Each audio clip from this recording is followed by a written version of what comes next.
മൊദാനിയുടെ NDTV Kerala assembly ഇലക്ഷന്റെ ഒരു survey തന്റെ തൊഴിലാളിയായ മോദിക്ക് വേണ്ടി പുറത്തിറക്കി. വളരെ രസകരമാണ് ഈ സർവേ എന്ന് പറയാതെ വയ്യ. സാധാരണ സർവേകൾ പുറത്തുവിടുമ്പോൾ നമ്പർ മാച്ച് ചെയ്യണം എന്നുള്ള ലളിതമായ കാര്യം പോലും ചെയ്യാൻ അവർ മെനക്കെട്ടില്ല. തട്ടിക്കൂട്ട് സർവേ ആണെങ്കിൽ കൂടി ഇതിൽ കണ്ടെത്തിയ ഒരു കാര്യം കേരളത്തിന് മാത്രമല്ല രാജ്യത്തിന് മൊത്തം പ്രതീക്ഷ നൽകുന്നതാണ്. വളരെ രസകരമായ അവരുടെ ഈ സർവേയിലെ ഞെട്ടിക്കുന്ന ചില കണ്ടെത്തലുകൾ എന്തൊക്കെയാണ് എന്ന് നോക്കാം. ഈ ചാനൽ ഇഷ്ടപ്പെടുന്ന നിങ്ങളിൽ സബ്സ്ക്രൈബ് ചെയ്യാത്തവർ ഉണ്ടെങ്കിൽ സബ്സ്ക്രൈബ് ചെയ്യാൻ മറക്കല്ലേ. വോട്ട് വൈബ് എന്ന ഏജൻസിയാണ് മൊദാനിയുടെ NDTV ചാനലിന് വേണ്ടി ഈ സർവേ നടത്തിയത്. ഒരു സർവേ നടത്തുമ്പോൾ അതിലെ നമ്പർ എല്ലാം കൂട്ടുമ്പോൾ 100% വരണം. എന്നാൽ തന്റെ തൊഴിലാളിയായ മോദിക്ക് വേണ്ടി കേരളത്തിൽ അവർ നടത്തിയെന്ന് പറയുന്ന ഈ സർവേയിൽ അങ്ങനെ ഒരു കാര്യം ചെയ്യാൻ അവർ മെനക്കെട്ടില്ല. ആദ്യം ഈ സർവേയിൽ ഓരോ മുന്നണികൾക്കും എത്ര ശതമാനം വോട്ടുകളാണ് കിട്ടുന്നത് എന്ന് കാണിച്ചിരിക്കുന്നത് നോക്കാം. UDFന് 32.7% വോട്ട്, LDFന് 29.3% വോട്ട്, അവരുടെ സ്വന്തം NDAക്ക് 19.8% വോട്ട്, 19.8%, ഏകദേശം 20%. മറ്റുള്ളവർക്ക് 3%, ഇതുവരെ തീരുമാനം എടുക്കാത്തവർ 7.5%. ഇതിന് പ്രകാരം UDFന് LDFനേക്കാൾ 3.4% വോട്ടുകൾ കൂടുതൽ ലഭിക്കും എന്നാണ് പറയുന്നത്. എന്നാൽ UDFന് ലഭിക്കുന്ന മൊത്തം വോട്ടുകൾ 33%-ൽ താഴെയാണെന്നാണ് മൊദാനിയുടെ കണ്ടെത്തൽ. ഇതിലെ പൊരുത്തക്കേട് എന്താണ് എന്ന് വെച്ചാൽ ഈ UDFന് കിട്ടുന്ന 32.7-ഉം LDFന് കിട്ടുന്ന 29.3-ഉം NDAക്ക് കിട്ടുന്ന 19.8-ഉം മറ്റുള്ളവർക്ക് കിട്ടുന്ന 3-ഉം ഇതുവരെ തീരുമാനം എടുക്കാത്ത 7.5%-ഉം കൂട്ടുമ്പോൾ ലഭിക്കുന്നത് 92.3%. ബാക്കിയുള്ള 7.7% എവിടെ പോയി? ഏകദേശം 8% വോട്ടുകൾ അപ്രത്യക്ഷം. ഏതൊരു സർവേയുടെയും എല്ലാ നമ്പറുകളും കൂട്ടുമ്പോൾ 100% ലഭിക്കണം. ഇതിൽ തീരുമാനം എടുക്കാത്തവർ, മറ്റുള്ളവർക്ക് വോട്ട് ചെയ്യുന്നവർ എന്നിവരും ഉൾപ്പെട്ടിട്ടുണ്ട് എന്ന് ഓർക്കണം. അപ്പോൾ ബാക്കി വരുന്ന ഏകദേശം 8% വോട്ടർമാരെ SIRലൂടെ വെട്ടിക്കളയാനാണോ ഉദ്ദേശിക്കുന്നത്? ഇവരുടെ സർവേയോട് റെസ്പോണ്ട് ചെയ്ത മുഴുവൻ ആളുകളുടെയും 100% ആളുകളുടെയും റെസ്പോൺസ് ഇതിനകത്ത് ഉൾപ്പെടണം. അതിൽ നിന്ന് തന്നെ വളരെ വ്യക്തമാണ് ഇത് എന്തെങ്കിലും സീരിയസ്നെസ്സോടെ നടത്തിയ സർവേ അല്ല എന്ന്. ഇത്തരത്തിൽ സർവേ എന്ന പേരിൽ ഒരു തട്ടിക്കൂട്ട് നമ്പർ പുറത്തുവിടാൻ അവർക്ക് യാതൊരു ഉളുപ്പും തോന്നിയില്ല എന്നുള്ളത് അത്ഭുതപ്പെടുത്തുന്ന കാര്യമാണ്. ഇന്ത്യയിലെ പ്രധാന ഗോദി മീഡിയ, മോദിയുടെ മുതലാളി മൊദാനിയുടെ ചാനൽ, അതിൽ അവർ BJP കേരളത്തിൽ കുതിച്ചു വളരുകയാണ് എന്നാണ് കാണിച്ചിരിക്കുന്നത്. ചാണകം തിന്നുന്ന, ഗോമൂത്രം കുടിക്കുന്ന ആളുകളുടെ എണ്ണം കേരളത്തിൽ വർദ്ധിച്ചു വരികയാണ് എന്ന് പറഞ്ഞാൽ വിശ്വസിക്കാൻ വലിയ പ്രയാസമാണ്. അതുമാത്രവുമല്ല, UDFന് കിട്ടുന്നതാകട്ടെ വെറും 32.7% വോട്ടുകൾ മാത്രം. യഥാർത്ഥത്തിൽ തെരഞ്ഞെടുപ്പ് നടക്കുമ്പോൾ മൊത്തമുള്ള വോട്ടിന്റെ 40%-ലധികം UDFന് ലഭിക്കും എന്നുള്ളതിൽ യാതൊരു സംശയവും വേണ്ട. ഒരുപക്ഷെ UDFന് കിട്ടുന്നത് 40.7% എന്നായിരിക്കും അവർ കണ്ടെത്തിയത്. അതിൽ നിന്നായിരിക്കണം ഇത് മൊത്തത്തിൽ കൂട്ടുമ്പോൾ 100-ൽ നിന്ന് കുറവ് വരുന്ന 7.7% അവർ വെട്ടിക്കുറച്ചത്. അതിനാണ് എല്ലാ സാധ്യതയും. ഇനി ഇവരുടെ സർവേയിൽ കണ്ടെത്തിയ മറ്റ് ചില കാര്യങ്ങൾ കൂടി കാണുമ്പോൾ BJPക്ക് 19.8% വോട്ട് കിട്ടും എന്നുള്ള ഇവരുടെ അവകാശവാദം എത്രത്തോളം പൊള്ളയാണ് എന്ന് വ്യക്തമാവും. മുഖ്യമന്ത്രി സ്ഥാനത്തേക്ക് ആരെയാണ് നിങ്ങൾ താല്പര്യപ്പെടുന്നത് എന്ന ചോദ്യത്തിന്റെ മറുപടി കണ്ടോ?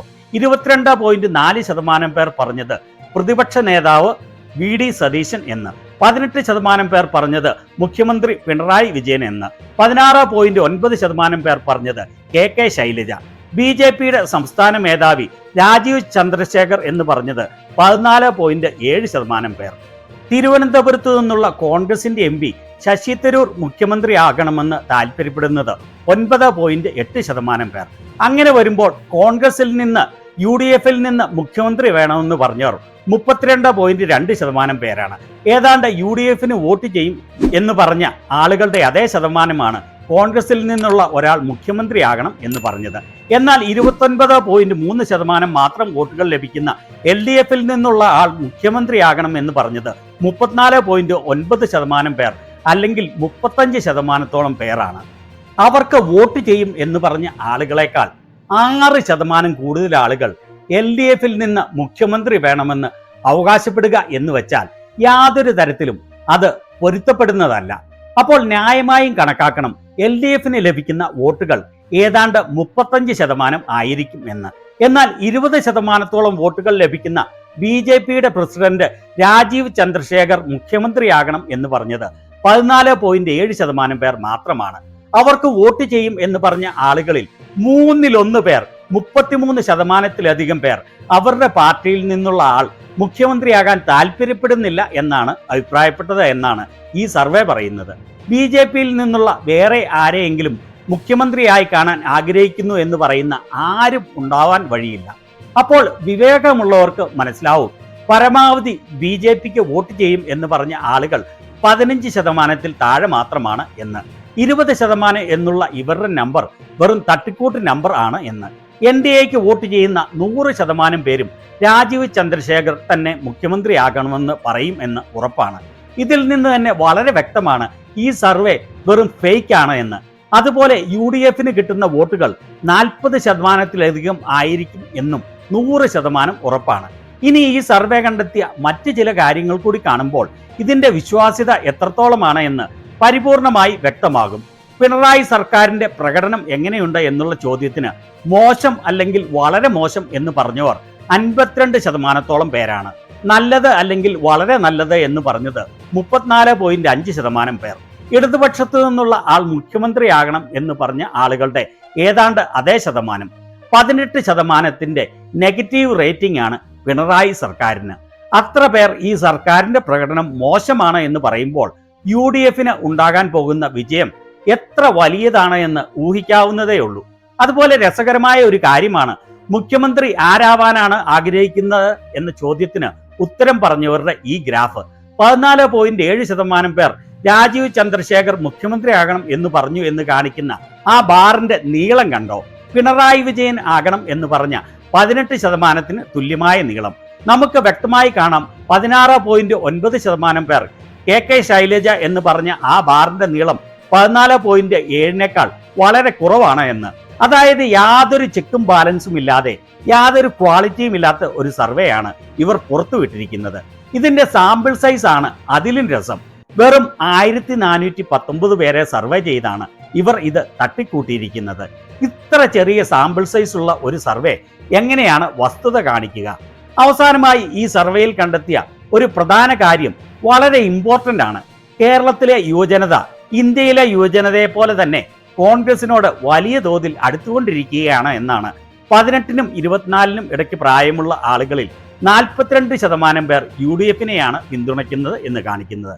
യുവജനങ്ങൾ ഒന്നായി ഇന്ത്യയൊട്ടാകെ കോൺഗ്രസിലേക്ക് നീങ്ങുകയാണ് എന്ന് ഈ സർവേയും വ്യക്തമാക്കുകയാണ്. തട്ടിക്കൂട്ട് സർവേ ആണെങ്കിൽ കൂടി ഇത് കാണിക്കുന്ന ചില പ്രധാന കാര്യങ്ങൾ വളരെ ചിന്തനീയമാണ്. അതിൽ ഏറ്റവും പ്രധാനമായ കാര്യമാണ് കുട്ടികളും യുവജനങ്ങളും വലിയ തോതിൽ കോൺഗ്രസിനെ പിന്തുണയ്ക്കുന്നു എന്നുള്ളത്. ഇത് രാജ്യത്തിന് വളരെയേറെ പ്രതീക്ഷ നൽകുന്ന കാര്യമാണ്. ഒരു കാര്യത്തിൽ നമുക്ക് ആശ്വസിക്കാം, സംഖ്യകൾക്ക് കേരളത്തിൽ ഭരണം കിട്ടുമെന്ന് ഇവർ പറഞ്ഞില്ല എന്നുള്ളത്. ഇതിനെക്കുറിച്ചുള്ള നിങ്ങളുടെ അഭിപ്രായങ്ങൾ താഴെ രേഖപ്പെടുത്താൻ മറക്കല്ലേ.